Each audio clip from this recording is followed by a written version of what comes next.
está no meio de nós. Proclamação do Santo Evangelho de Jesus Cristo segundo Lucas. Glória a vós, Senhor.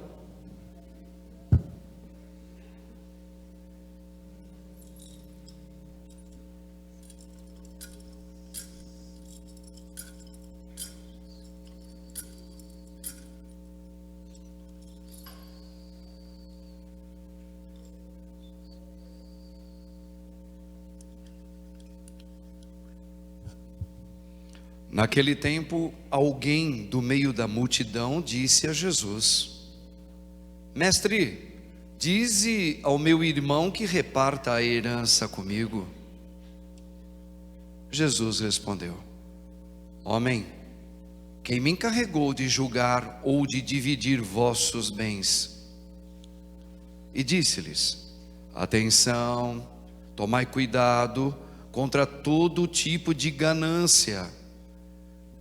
Porque mesmo que alguém tenha muitas coisas, a vida de um homem não consiste na abundância de bens.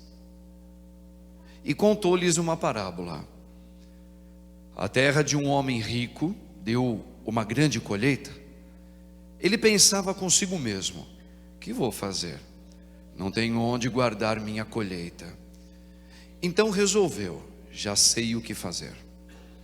Vou derrubar meus celeiros e construir maiores. Neles vou guardar todo o meu trigo, junto com os meus bens. Então poderei dizer a mim mesmo: meu caro, tu tens uma boa reserva para muitos anos. Descansa, come, bebe, aproveita. Mas Deus lhe disse: louco, ainda esta noite pedirão de volta a tua vida, e para quem ficará o que tu acumulaste? Assim acontece com quem ajunta tesouros para si mesmo, mas não é rico diante de Deus. Palavra da salvação. Glória a vós, Senhor. Amém, Jesus.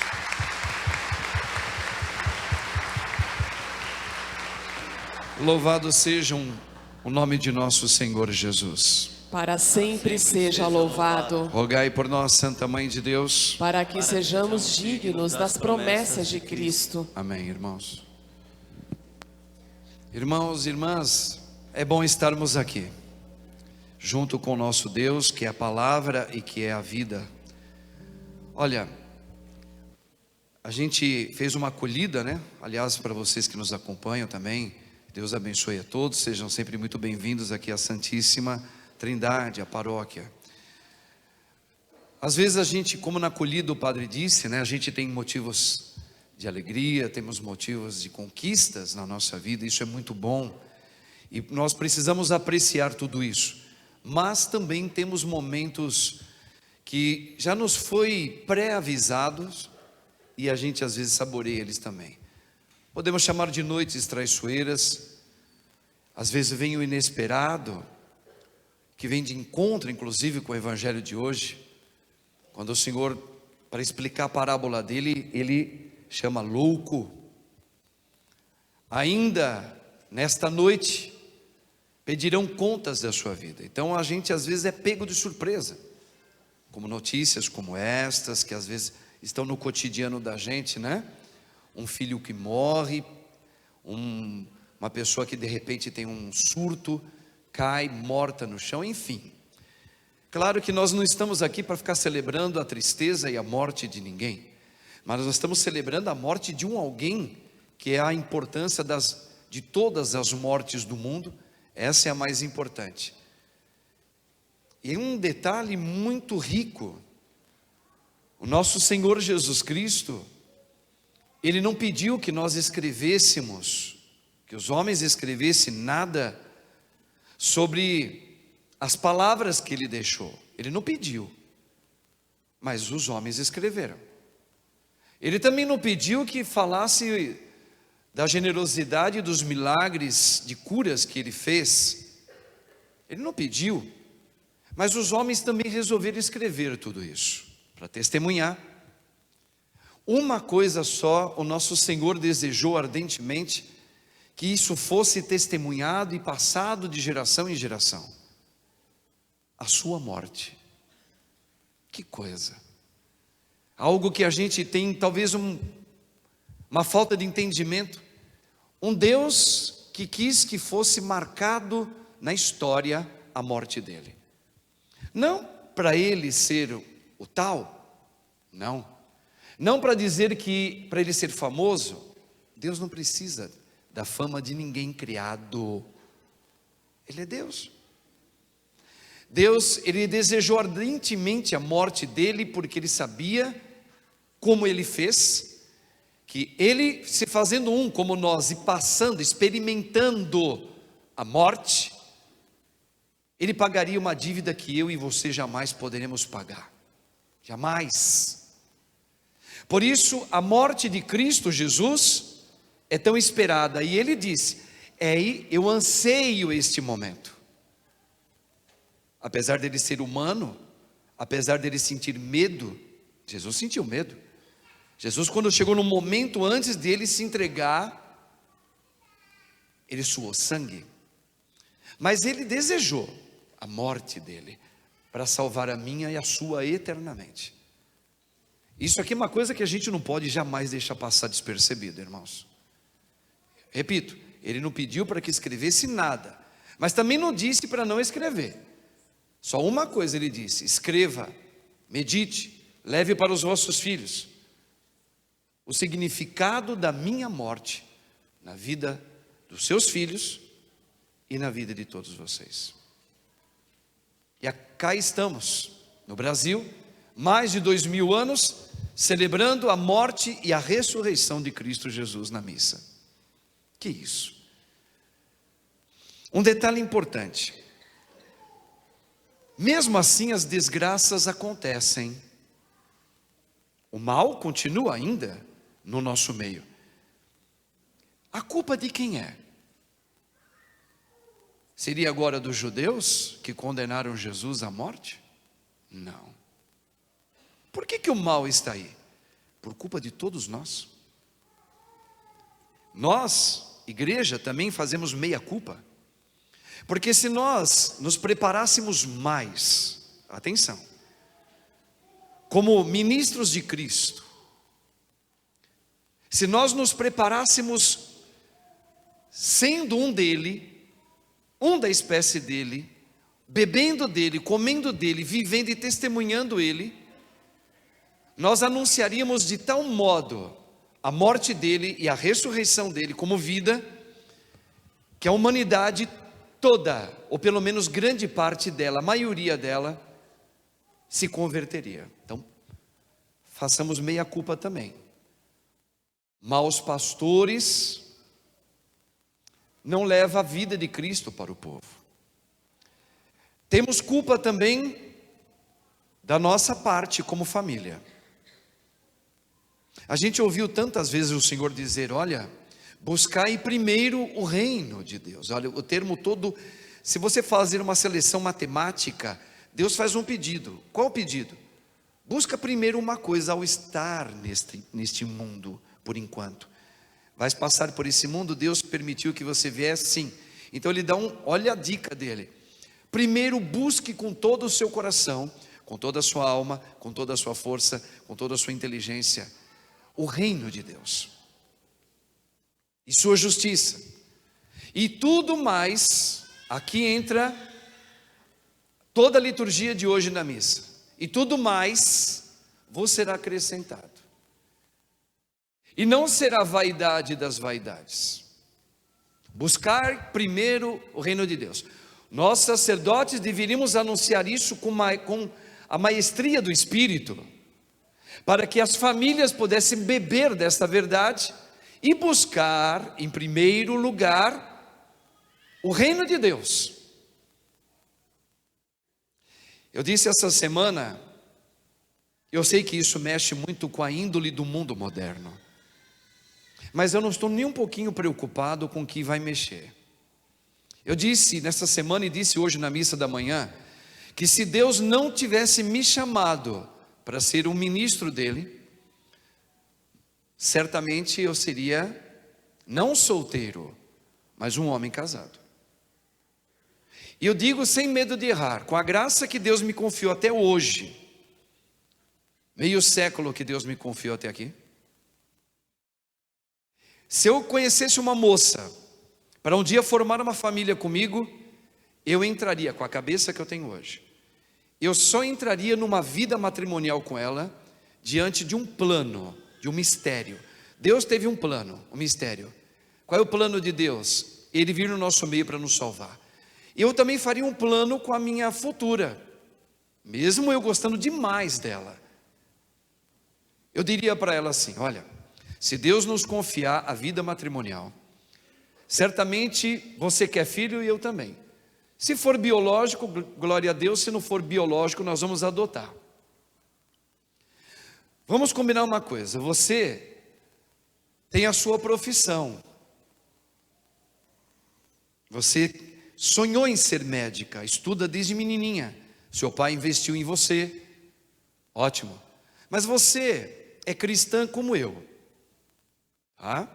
Vamos combinar uma coisa: quando chegar os filhos confiados a nós, nos primeiros 6 anos, pelo menos 6, 7, como a criança vem no seu ventre, e ela precisa de tudo que a mãe traz, quando ela vier para esse mundo, você vai ficar em casa, e você vai cuidar dela de uma maneira diferente, nos tempos de hoje. Eu vou me arrebentar para trabalhar, para trazer o mínimo, o normal, aquilo que precisa ter para dentro de casa. Que Deus me dê saúde e força. Se for preciso, a gente pede emprestado, vai na cesta básica, mas você fica em casa. Você vai parar um pouquinho os teus sonhos, e você vai trabalhar aquilo, e eu vou te ajudar naquilo que eu puder. Educar os filhos que o Senhor nos confiou. A herança, meu amorzinho, que eu quero deixar para os meus filhos e os seus, não é uma conta grande no banco não, hein? Se eu puder dar, e você também futuramente na tua profissão como médica, glória a Deus. Mas que isso não seja, vamos combinar, não pode ser a herança primeira.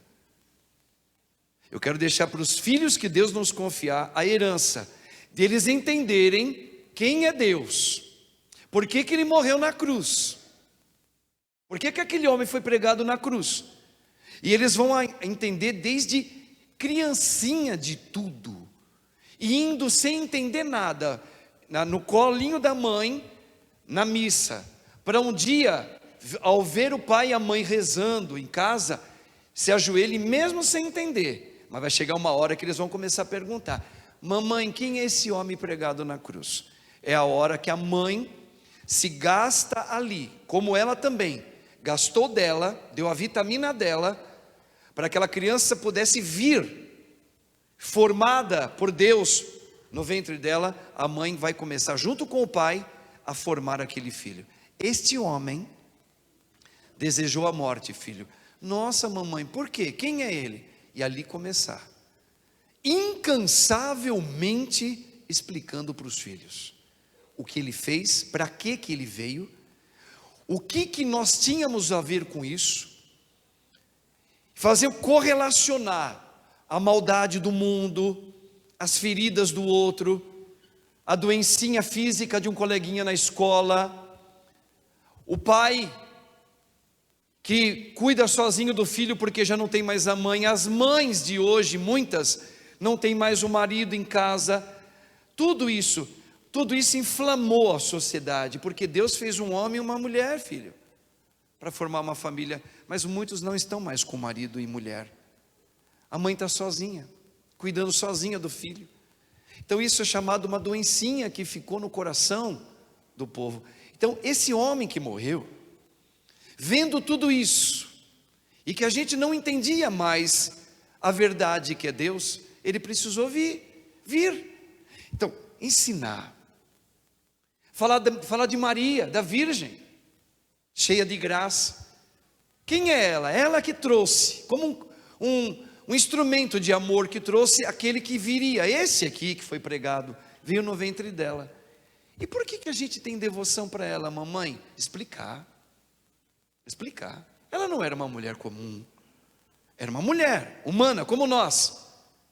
Mas não era comum. Explicar. Veja, explicar a missa. Mãe, por que o padre se paramenta daquele jeito? Mãe, por que o padre levanta aquela hóstia, chamada hóstia, vítima?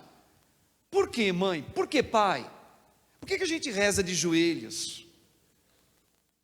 E ali a mãe e o pai devem fazer aquilo que escutou dos padres ungidos, preparando e amando a Deus, o pai e a mãe, de tal maneira que eles falaram: agora eu tenho a vida e passo a vida para os meus filhos, como herança. E passa como primeiro distintivo da vida do amor. Esse.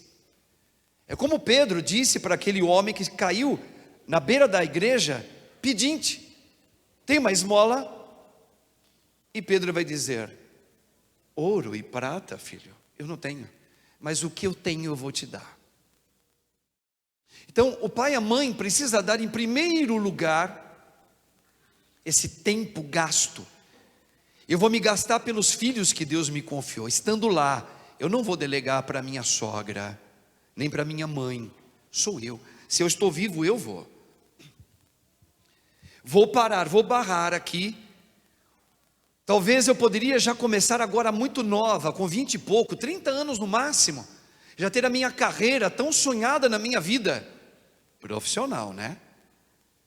Profissional, porque quando se fala de vocação, essa é a tua vocação, primeira, tanto do homem quanto da mulher. O quê? Aprender a amar a Deus em primeiro lugar, não é outra coisa. Veja o embaraço que o mundo fez com a gente. Nós não procuramos Deus como o grande tesouro da nossa vida. Há 2 semanas atrás, nós meditávamos Jesus dando um ensinamento para mim e para você, irmãos. Marta estava trabalhando como louca. Maria estava aos pés do Senhor.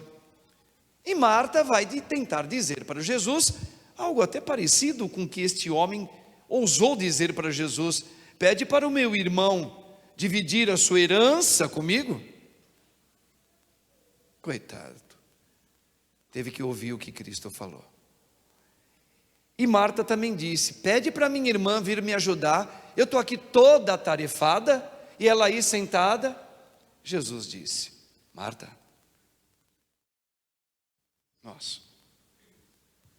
a tua irmã escolheu a melhor parte, a parte mais importante, viu, pai? Viu, mãe? Você que tem o dom, família. Viu, padre? Primeiro, se coloca com Deus. Beba dele, coma dele, consuma-se com a vida dele, de tal maneira que essa é a melhor parte. Esta. Então veja, irmãos, quando o autor sagrado da primeira leitura de hoje diz, em Eclesiastes, parece que ele é até depressivo, né? Mas ele não é depressivo. Ele vai dizer: vaidade das vaidades. A palavra vaidade é aquilo que acaba. Não é a vaidade de, por exemplo, uma moça bonita passar um batom, arrumar os cabelos dela, as suas unhas, seu corpo, uma bela roupa. O homem, uma bela barba, belo topete. Não é essa vaidade. Na Bíblia, a palavra vaidade, ela tem uma outra raiz de explicação para a minha vida e para a sua. Vaidade, ela vem da palavra Elbel, que vem do nome de Abel. Abel, da Bíblia. Abel foi filho de Adão e Eva. Abel recebeu um golpe fatal do irmão mais velho que o levou a óbito. Acabou a vida de Abel. É aquilo que acaba. Por isso, Abel, a raiz de Ebel é Abel, aquele que acabou. Não tem mais. Então, quando o autor sagrado diz para mim e para você, tudo é vaidade das vaidades, ou seja, tudo acaba. Tudo passa. Qual é o contrário na Bíblia, de vaidade? Glória. Glória. Tem pessoas que falam, tem gente que tem o nome de Glória. Ô Glorinha, ô Glória, ô Dona Glória. Glória. Mas glória tem um significado que é o contrário de vaidade na Bíblia. Se na Bíblia vaidade é aquilo que acaba, e acaba logo, hein? Glória é eterno. Senhor, glória, glória eu te dou. Não é assim? Glória eterna, eterna glória, glória eterna, glória eterna. Significa eterno, aquele que não acaba. Deus glorioso. Então, irmãos, Jesus ensina que você pode ter dinheiro. Ele não disse que não é para não ter. Você pode ser rico. Ele não disse que não é para ser rico, não. Se você for um homem e uma mulher que trabalhou e conquistou, glória a Deus, glória para Deus eterno. A questão não é essa. A questão é, ele está dizendo, buscai primeiro aquilo que não acaba. O pai da gente acaba. Meu pai já acabou aqui na terra, há muito tempo. Muitos parentes de vocês já acabaram aqui, acabou. Pode fazer, acabou o tempo do meu pai na terra. Acabou o tempo do Gustavinho ontem à noite, com 22 anos aqui na terra. Acabou. Acabou. Tá? A minha juventude, eu tinha o cabelo pretinho. Passou. Só se eu pintar. De novo. Eu pintava. A minha juventude passou. Hoje eu sou um homem mais amadurecido. Eu não tenho mais a saúde que eu tinha. Eu queria ser jogador de futebol, muita gente não acredita, mas também vocês nunca me viram jogar. Era de babá, eu corria muito. Não, babá, o dom de jogar futebol, eu era driblador, corria muito. Era bom demais para fazer gol. Meu pai quis que eu fizesse um teste no Palmeiras. Mas Deus me proporcionou outras coisas. Hoje eu não consigo correr muito. Corro como qualquer pessoa corre na minha idade. Acabou. Não consigo mais fazer o que eu fazia. Tudo passa. O pequenino baixinho brasileiro que morreu, Aranãozinho, ele cantou uma música que fazia uma primícia disso. Mas tudo passa, tudo passará, e nada fica. É verdade. Vocês estão bem velhinhos também, né? Nossa, deram sequência na música assim como fosse um hino. Porque tudo passa. Ele passou, o cantor. Vocês sabem que, não fazendo média, mas exaltando a Deus, uma vez me chamou a atenção, porque eu tento levar tudo em Deus. Teve uma das coisas que mais me chamou a atenção no Elvis Presley. Não foi a sua beleza física, nem seu topete, nem a sua voz, nem seu jeito de dançar. Tudo isso foi em segundo plano. O que mais me chamou a atenção no Elvis foi uma frase com 21 anos de idade que ele teve, que ele já não existe mais também, tá? Ele disse assim, porque com 21 a carreira dele como artista, atenção, foi como um foguete. Como fosse de um dia para o outro, dos 19 aos 21, ele já era considerado um dos artistas mais ricos dos Estados Unidos. Se tivesse hoje essas redes sociais, ele era o que mais bombava no mundo, como a sensação do momento. As mulheres fãs tinham delírios por ele, os homens queriam imitá-lo, com 21, 22 anos de idade. Aí ele perguntou, ele era um homem temente a Deus também, ele perguntou para Deus, isso está na maior biografia dele, e a gente sabe disso, que nós somos fãs. Fã é aquele que segue. Ele dizia para Deus, e às vezes para os mais próximos, o que Deus está querendo me mostrar com tudo isso? Nem ele sabia explicar. Foi uma coisa relâmpago. Veja, com apenas 42 anos ele já não existe mais. Conquistou o mundo na música, fãs até hoje, inclusive o padre. Mas ele não deixou nada. Não, padre, deixou um monte de música bonita. Isso não é nada. É apenas músicas. Ah, deixou uma casa linda. Nada. Virou museu para a gente visitar, quem pode ir. Ah, mas deixou uma filha linda. Nem tanto, a mulher é mais bonita do que a filha, a mãe. E uma filha depressiva. E uma filha que teve um filho que há um ano passado, neto do Elvis, parecidíssimo com ele, se matou.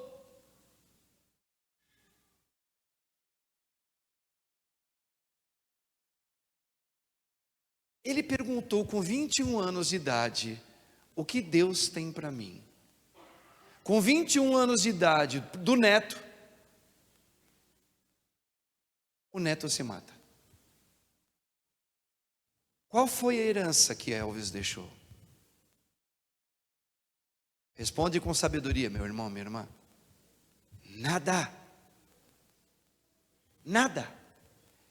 Ele deixou para a cultura do mundo um status, uma fama e nada mais.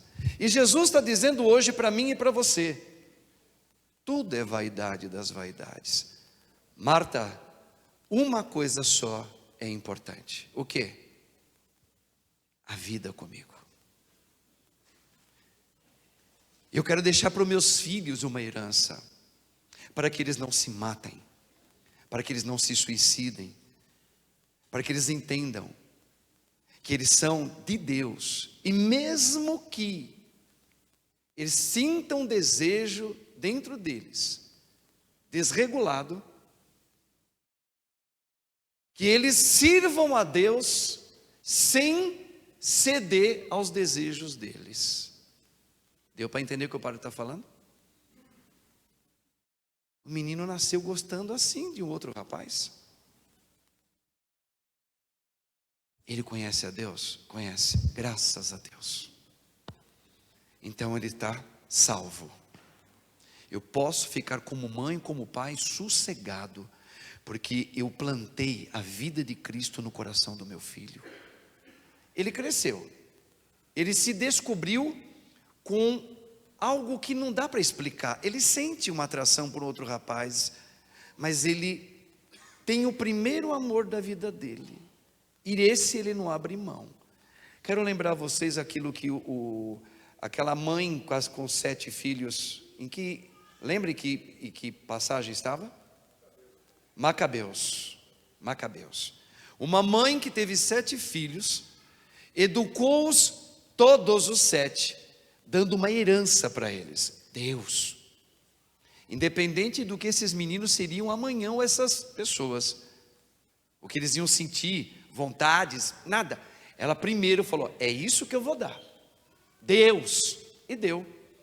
Aí veio um pensamento de mundo como o nosso hoje, ideologia de gênero, moda, que você pode fazer isso, curta, todo mundo faz, por que você não vai fazer? Igualzinho. Mas a mãe já tinha ficado com eles ali, boa parte falando, olha, eu me gasto, para que vocês entendam qual é o sentido da tua vida e quem é esse homem pregado na cruz. Se alguém vir e tentar, a palavra é tentar, modificar aquilo que você tem, o grande amor por Cristo, pedindo para você negar, para servir aquilo que é o prazer do mundo, prefira morrer, filho. Pois não aconteceu isso. Vai lá, Macabeus, a mãe com 7 filhos, o líder daquele local pede para adorá-lo, para comer carne, para fazer isso. Naquela época era assim. E os filhos, na frente da mãe, começando pelo mais velho, disse: não, não farei, eu só sirvo um Senhor, Jesus Cristo. Pronto, morreu na frente da mãe e do pai. Da mãe, pai não aparece ali. Pai é Deus, né? Segundo filho, e vinha fazendo escadinha até o caçulinha. Uma mãe que ama o filho, né? Viu o crime do filho na frente dela. E o cara violentamente: eu posso poupar esse seu caçula, se ele me adorar. Pede para ele aceitar. A mãe chega para o filho e fala: filho, lembra que a mãe falou para você desde que você nasceu? Só existe um Deus. E se você morrer, saiba que eu e você, e os teus irmãos e todos aqueles que creem, nós nos encontraremos na vida eterna. Não ceda. E o menininho não cedeu. Morreu na frente da mãe. Então, irmãos, a vida hoje, todos nós somos um pouco culpados por tudo de mal que acontece. Eu tenho a minha parcela, você também. Só que nós temos algo acima de tudo isso. Nós temos um Deus que está vivo. Um Deus que está dizendo para mim e para você: não perca mais tempo. Se coloque em mim. Eu sou a verdade. Gente, é uma coisa que a gente tem que parar um pouquinho de pensar. Não é uma ideia ele falar que ele é uma verdade. Ele é a verdade. A virtude é ele é o autor da virtude. Eu sou a verdade, Marta. Eu sou a vida, Marta. Eu sou a ressurreição que está no meio de vós. Sabe, irmãos, essa leitura de hoje que o Senhor está colocando para nós, tudo passa. Não deixe passar aquilo que é mais importante, a vida. Lembra, mais ou menos também umas 3 semanas atrás, eu disse: não deixe passar a graça de Deus que vem todos os dias na sua vida, meu irmão. O que é a graça de Deus? É a vida dele, é o Espírito Santo. Todos os dias vem. E vem no dia, ontem foi dia 29 ou 30? 30. A graça de Deus também veio, estou dando um exemplo, na vida da Estela. Quando ela e os irmãos foram surpreendidos com o falecimento de um filho. Mas a graça de Deus estava lá. Deus não a abandonou. Se ele veio porque ele percebeu a doença em nós, como que Deus, num momento mais de noite escura da minha vida, ele não vai estar? Salmo 138, Senhor, eu sei que tu me sondas, quando me levanto, quando me deito, tu estás comigo, quando eu estou na riqueza, na herança boa, estás comigo, foi tu que me destes. E quando vem a noite violenta na minha vida, eu estou ali também. Só que a gente está tão mal acostumado em Deus, que a gente dá aquele grito do rebelde do lado esquerdo da cruz: Senhor, se tu és Deus, por que permitistes isto na minha vida?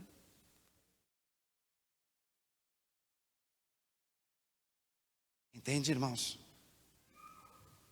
Não. Eu não vou entender muitas coisas que acontecem e já aconteceram na minha vida. E que importa? Eu só quero uma coisa: dai-me a tua graça e o teu Espírito, Senhor, como destes a Salomão, para eu aguentar firme. Eu sei em quem eu coloco a minha esperança. Eu sei em quem eu coloquei a minha esperança. Eu não vou ter respostas por que Deus não livrou meu filho daquele acidente. Imagina Maria dizendo isso no alto da cruz. Ah, padre, mas ela era Maria, ela era diferente, como o senhor falou. Não, ela era uma mulher apaixonada por Jesus Cristo, coisa que falta muitos padres serem e muitos casais serem. Em primeiro lugar, apaixonado por Jesus. Depois eu me caso. Primeiro eu me apaixono por Jesus. Depois eu faço um ofício neste mundo como advogado, médico, professor, padre. Vou me casar. Depois. É depois. Buscai primeiro o reino de Deus. Marta, essa é a melhor parte. Eu vim para isso, Marta. Eu não vim para outra coisa. Eu não vim para fazer milagres. Por isso que ele falou, ele não pediu para registrar os milagres dele. Os discípulos de Emaús disseram que quando ele falava, Jesus, o coração ardia. Ele disse, não precisa. Ele nem disse nem desdisse. Ele não pediu para escrever as palavras dele. Mas os homens ungidos pelo Espírito quis registrar. Mas ele desejou a morte dele. A morte dele. Para acabar com esta morte em nós, em mim. Que no drama desta vida me faz chorar. Se existe a doença, se existe os filhos, se existem as drogas, se existe a guerra, se existe o divórcio, se existe a doença afetiva, seja lá como for. Hoje nós amamos, amanhã nós não amamos mais. Essa é a doença afetiva. É porque nós primeiro escutamos uma outra voz, a minha, e essa minha tem o endereço todinho, com currículo carimbado, a voz de Satanás.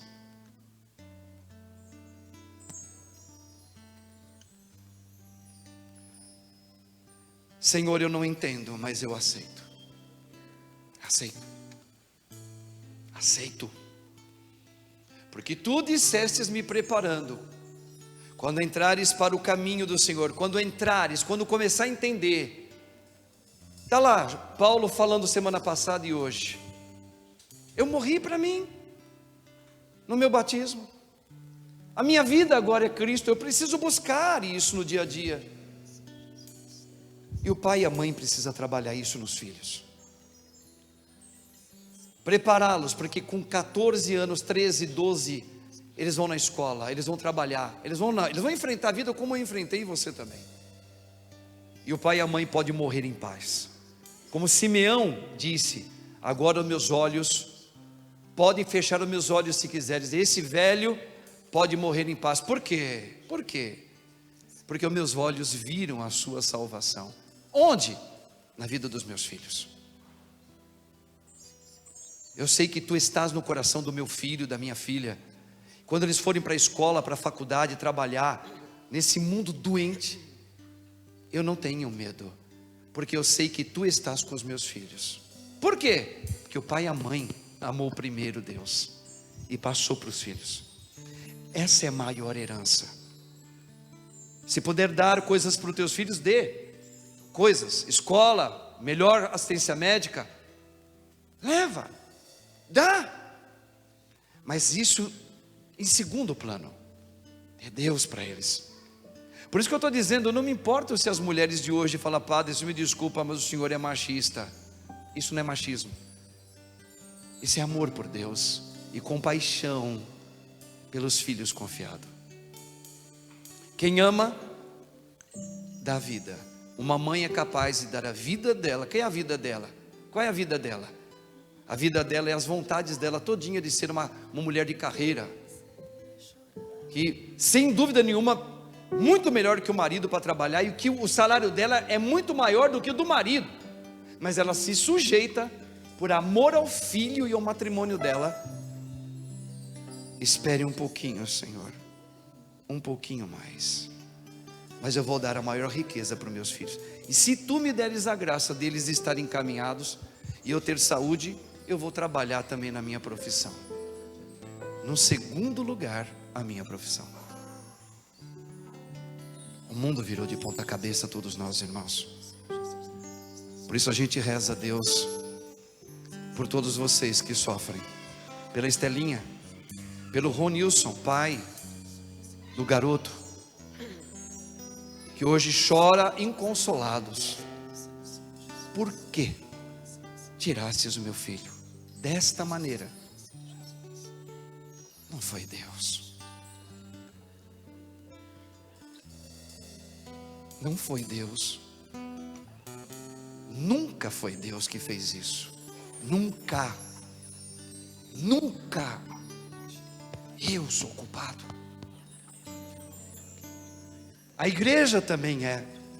Nós todos somos culpados da morte, do crime, da estupidez, da insensatez, da falsa compaixão. Nós somos culpados, todos nós. Não é você. Aí eu me culpo porque eu emprestei a moto minha para o meu irmão e ele se matou com a minha moto. Não! Não! Porque Deus, se Ele não der a ordem, atenção, nada acontece.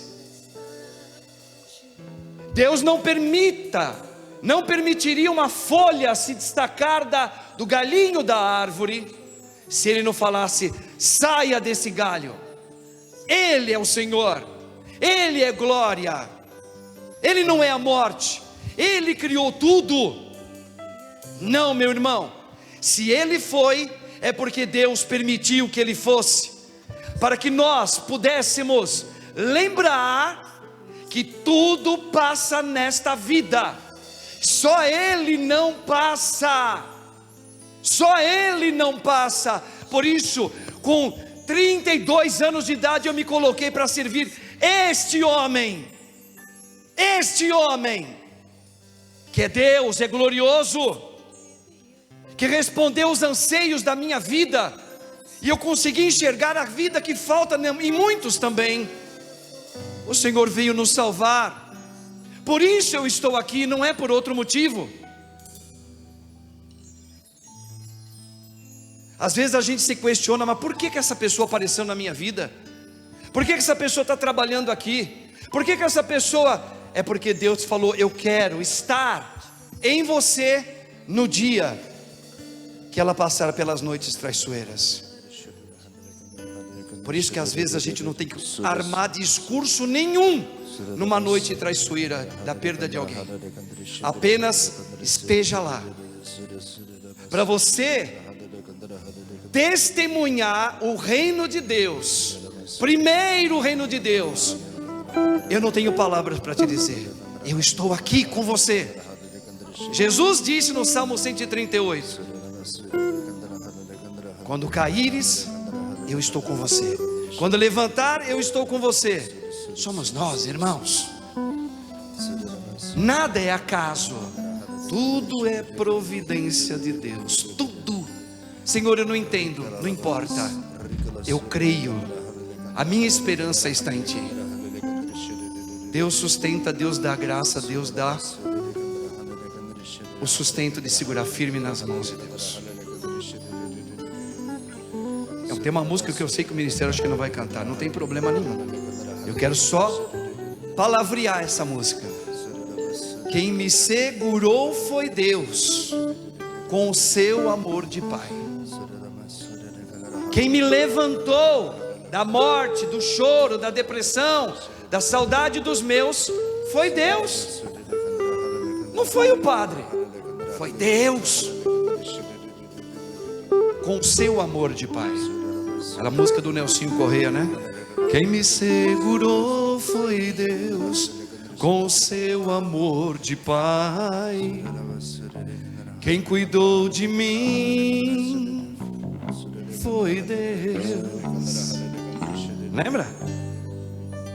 Quem me segurou foi Deus, com o seu amor de Pai. Quem cuidou de mim foi Deus. Irmãos e irmãs, vamos ficar em pé. Deus está no nosso meio. E a gente não pergunta por quê. A gente só levanta o braço e diz: fica comigo, Jesus. A noite já se aproxima da minha vida. Só tu tens palavras de vida eterna. Eu creio e professo. Eu sei em quem depositei a minha confiança. Jesus, o Senhor. Vamos rezar agora pelos pais Ronilson, Estela, que nesta hora estão debaixo do manto de Nossa Senhora. E a Virgem Maria pede para que a gente interceda agora, no nome de Jesus, pelo teu batismo, pelo meu, por ela e pelo Pai. Levanta os braços, irmãos. Senhor, nós por isso estamos aqui reunidos nesta igreja, no teu nome, no teu santo nome, glorioso nome. E mais uma vez, Senhor, nós colocamos diante do teu altar não somente os meus pedidos e o meu sacrifício, mas eu coloco hoje de uma maneira especial a vida desta tua filha Maristela e Ronilson, para que eles sejam consolados pela graça do teu Santo Espírito. Vai orando, irmãos. Levanta teu braço, entrega para Jesus, como intercessão feita nesse domingo, que nós nem imaginávamos que íamos rezar por eles. Sim, Senhor, por isso nós entregamos a tua compaixão, o teu Santo Espírito no coração desta mulher e deste homem. Ronilson, Deus te chamou, meu irmão. Ele te visita agora. Levanta o teu braço, vai orando junto com o Padre, pela força do Espírito de Deus no coração deste homem.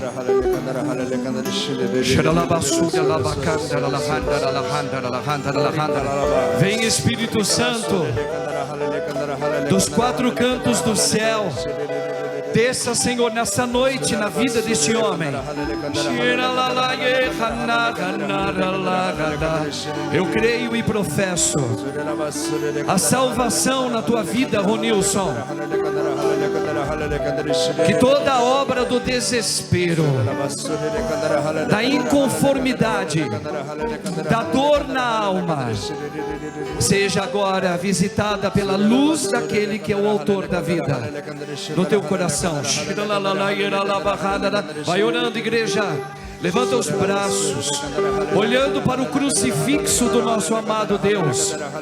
Entrega como sacrifício a Deus a vida desse homem, Ronilson, e desta mulher, mãe Maristela. Sim, Senhor. Maria, minha mãe, senhora que pediu que nós orássemos por eles, nós colocamos a vida agora desses teus filhos diante do teu coração, Jesus. Sustentai a dor e o desespero no coração desta mulher.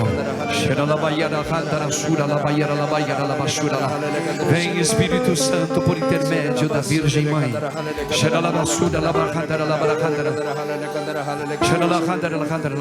Maristela, Deus te confiou a vida neste mundo, filha, e hoje nós nos unimos no nome daquele que é o autor da vida, pelo teu coração chagado. Maria, nossa mãe, intercede por ti, e nós glorificamos o teu nome, Senhor, por essa oração dedicada nesse domingo, pela vida e a alma desse rapaz, Gustavo Nilson. Senhor, não olheis os pecados desta alma, mas escutai o clamor do teu povo. Misericórdia, Senhor, nós vos pedimos pela vida e a libertação da alma desse rapaz, que está sobre o teu olhar, sobre a tua compaixão e misericórdia. Vem, Espírito Santo. Onde está agora o Gustavo? Que ele receba o penhor desta Santa Eucaristia como sacrifício agradável a Deus. Recolhei, Senhor, as almas do purgatório, também estas que são elevadas diante do teu trono. Coloque agora os teus entes queridos, falecidos.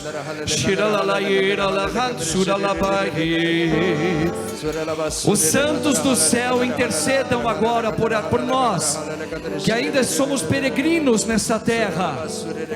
Que o Senhor misericordioso venha ao nosso socorro. Pelos que sofrem, pelos enfermos, por aqueles que estão sozinhos e abandonados. Ó consolo eterno. Vai pedindo a consolação da Virgem, que é o Espírito Santo no coração da Mãe Maria, se estenda no coração dos pais, dos casais que sofrem, pelos matrimônios quebrados, pelos filhos que estão perdidos nesse mundo. Ó Deus da infinita misericórdia, tenha compaixão de mim e do mundo inteiro. Levanta teu braço, olha para Jesus, meu irmão, minha irmã, e proclame pela autoridade do teu batismo: só Jesus é o Senhor. Hoje Ele veio me visitar. Vai elevando a Deus a sua oração, vai elevando a Deus o seu louvor ao eterno Senhor. Sim, Senhor, da bondade e da misericórdia, derrama sobre esta igreja a caminho o teu Santo Espírito. Cura, Senhor, curai os corações adoecidos, meu Deus. Vai levantando o clamor a Deus. Vai lá, igreja, levanta teu braço, meu irmão, no fundo da igreja. Creia, professe, só Jesus é o Senhor. Ele veio nos visitar. Sim, Senhor, enxugai as lágrimas da tua casa, da tua família. Enxugai as lágrimas deste homem. Sim, Senhor, eu suplico por esta igreja a caminho, Senhor, por essas mães que sofrem, pelas mães que pedem agora pelos filhos. Misericórdia, Jesus.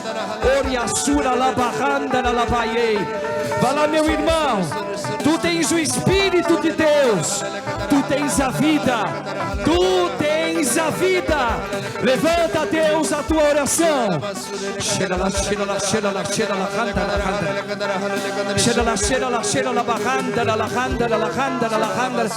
Ó Maria, Senhora nossa, caminha à frente de todos nós, ó Maria.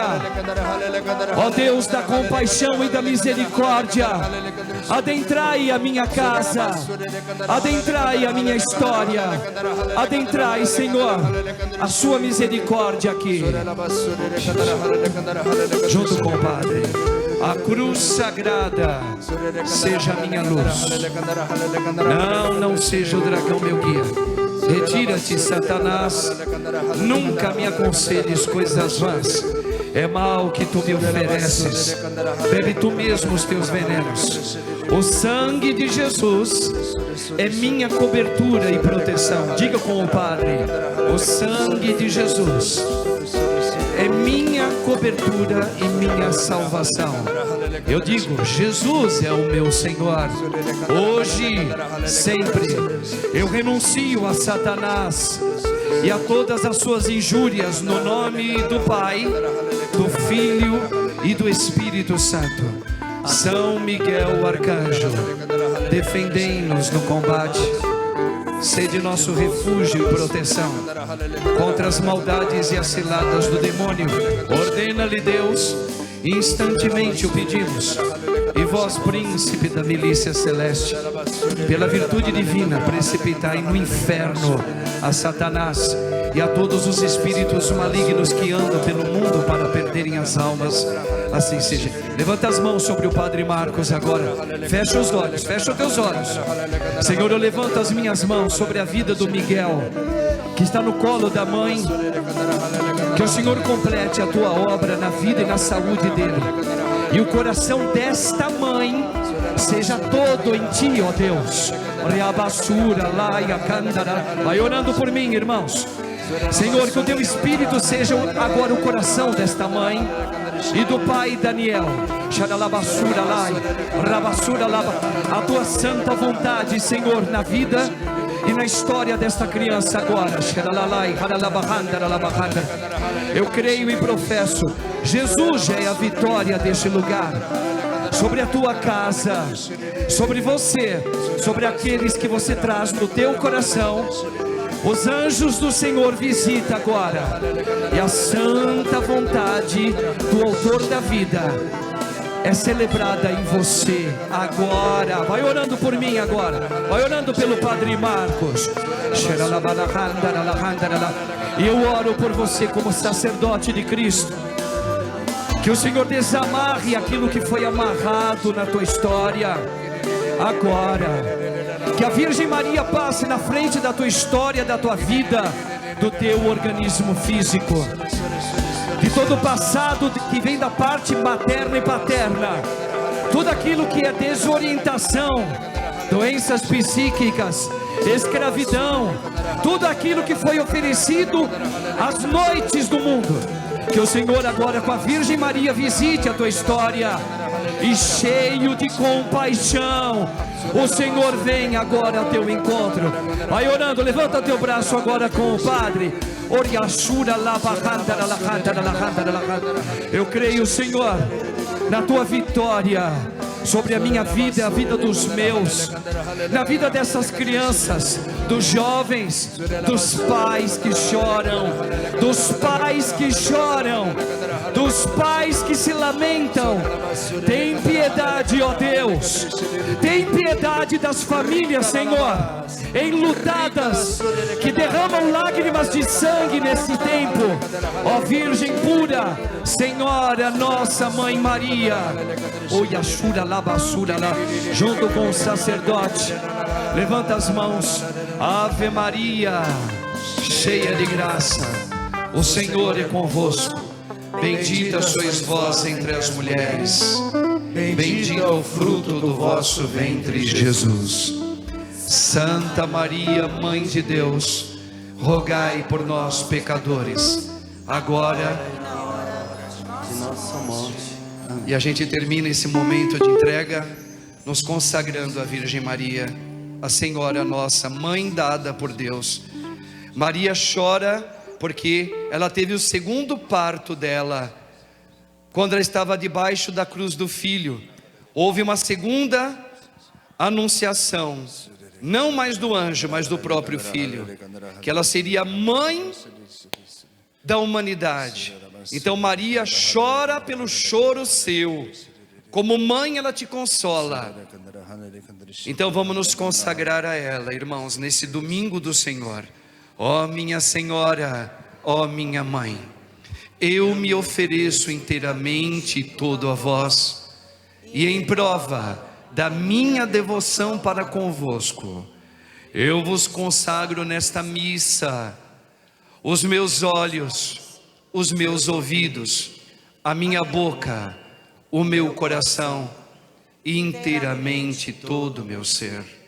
E porque assim sou vosso, ó incomparável Mãe, guardai-me, defendei-me como filho e propriedade vossa. Amém. Assim nós pedimos pela Maristela, pelo Ronilson e pelas mães e pais que choram.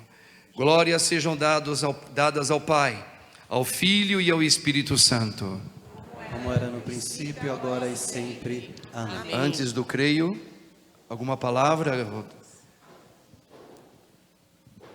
Padre, o Senhor, Ele me arrebatou em um lugar de muitas almas. eu entendi que ali seria o purgatório.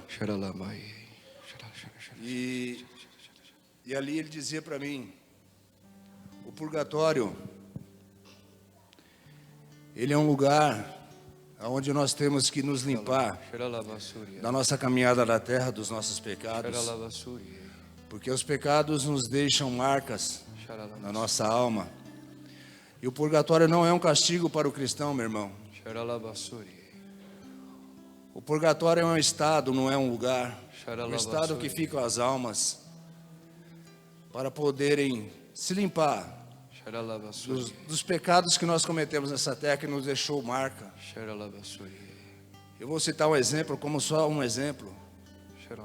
A gente que vê imagens de pornografia no celular, por exemplo, e nós nos arrependemos e até confessamos isso. Ali Deus nos perdoa, Deus nos dá o perdão. Só que essa imagem que nós vimos no celular, ela fica marcada para nós. E aonde No subconsciente. justamente. E aonde a gente carrega essas imagens, que a qualquer momento ela pode vir na tua mente e você relembrar essa imagem. Jesus, Deus já te perdoou, mas essa imagem está na tua mente. Então o estado de purgatório seria isso. Amém, Jesus. Para que nós nos limpássemos. E o Senhor, Ele coloca no meu coração, meu irmão, quando a gente chega nesse estado, a gente já está salvo.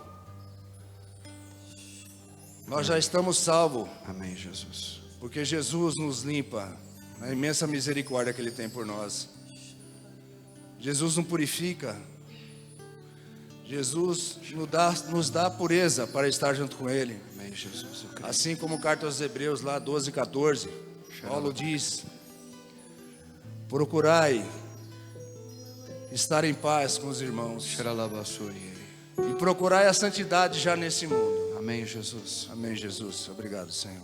Isso, irmãos, entregue então a sua vida, entregue os seus, entregue a você, agora no grande ofertório a Deus, a vida e a alma também desse garoto, 22 anos, eu creio que, não sei, eu acredito muito no meu coração que Deus deu a graça pelo clamor da mãe de todos nós, que a alma desse rapaz está no purgatório.